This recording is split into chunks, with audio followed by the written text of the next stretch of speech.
श्री कृष्ण गोविंद हरे मुरारी, हे नाथ नारायण वासुदेवा। मैं नीरू तनेजा अपने YouTube channel Neeru Taneja मुल्तानी गलबात में आपको चैत्र मास के कृष्ण पक्ष की पाप मोचनी एकादशी कथा सुना रही हूँ। कथा को सुनकर इसे आप शेयर व लाइक अवश्य करें। यदि अभी तक चैनल को सब्सक्राइब नहीं किया तो कृपया चैनल को सब्सक्राइब भी करें। अब आप सुनिए पाप मोचनी एकादशी महात्म। धर्मराज युधिष्ठिर बोले, हे भगवान, अब आप चैत्र माह के कृष्ण पक्ष की एकादशी के बारे में बतलाइए। इस एकादशी का नाम, इसमें कौन से देवता की पूजा की जाती है तथा विधि क्या है, सो सब सविस्तार पूर्वक कहिए। श्री कृष्ण भगवान बोले, हे राजन, एक समय मानधाता ने लोमश ऋषि से ऐसा ही प्रश्न पूछा था। तब लोमश ऋषि ने उत्तर दिया, हे राजन, चैत्र माह के कृष्ण पक्ष की एकादशी का नाम पाप मोचनी है। इसके व्रत के प्रभाव से मनुष्यों के अनेक पाप नष्ट हो जाते हैं। इसकी कथा इस प्रकार है। प्राचीन समय में एक चैत्र रथ वन में अप्सराएं वास करती थी। वहां हर समय बसंत रहता था। उस वन में एक मेधावी नामक मुनि तपस्या करते थे। वे शिव भक्त थे। एक दिन मंजू घोषा नामक एक अप्सरा उनको मोहित करने के लिए सितार बजाकर मधुर मधुर गाना गाने लगी। उस समय शिव के शत्रु अनंग भी शिव भक्त मेधावी मुनि को जीतने के लिए तैयार हुए। उनका नाम कामदेव था।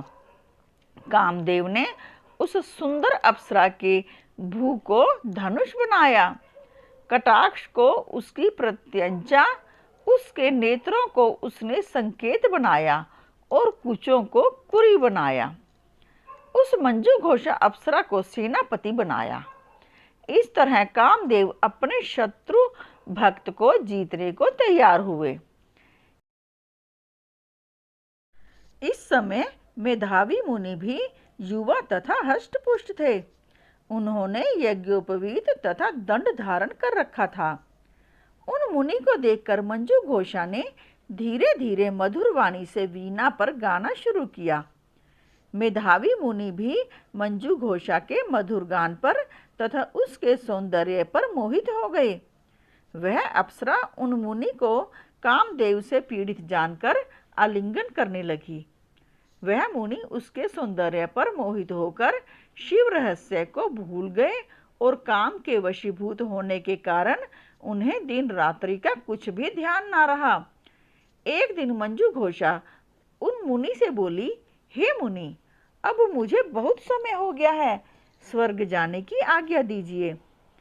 उस अप्सरा के ऐसे वचनों को सुनकर मुनि बोले, हे सुंदरी, तू तो आज इस संध्या को आई है, अभी प्रातः काल तक ठहरो। मुनि के वचनों को सुनकर वह उनके साथ रमन करने लगी और बहुत समय बिता दिया।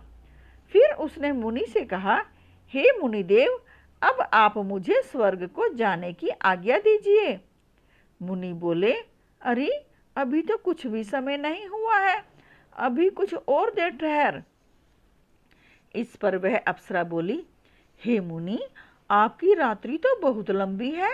अब आप सोचिए कि मुझे आपके पास आए कितना समय हो गया। उस अप्सरा के वचनों को सुनकर मुनि को ज्ञान प्राप्त हो गया और समय का विचार करने लगे। जब रमन करने के समय का प्रमाण 57 साल 7 माह और 3 दिन ज्ञात हुआ और उस अप्सरा को काल का रूप समझने लगे।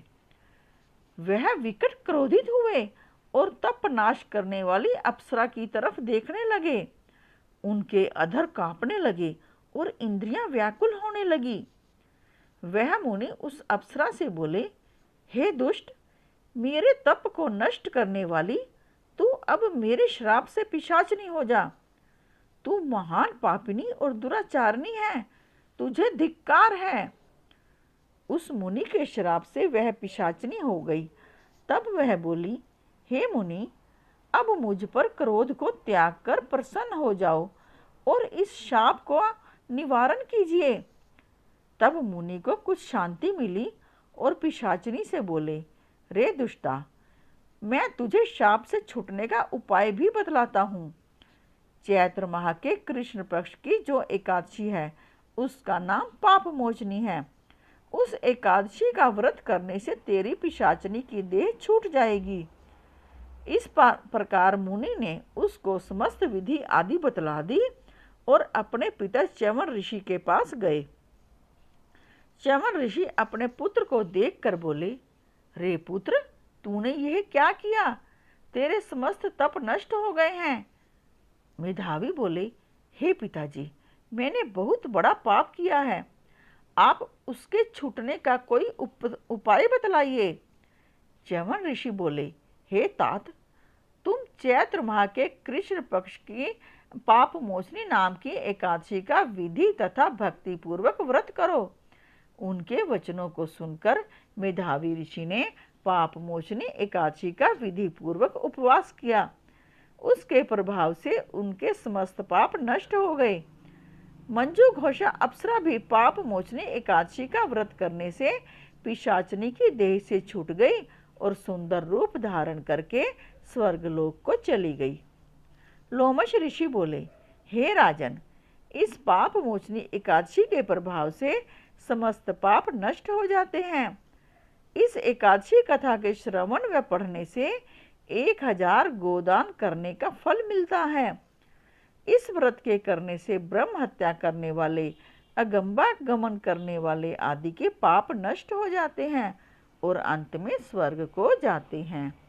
बोलो विष्णु भगवान की जय, श्री कृष्ण भगवान की जय।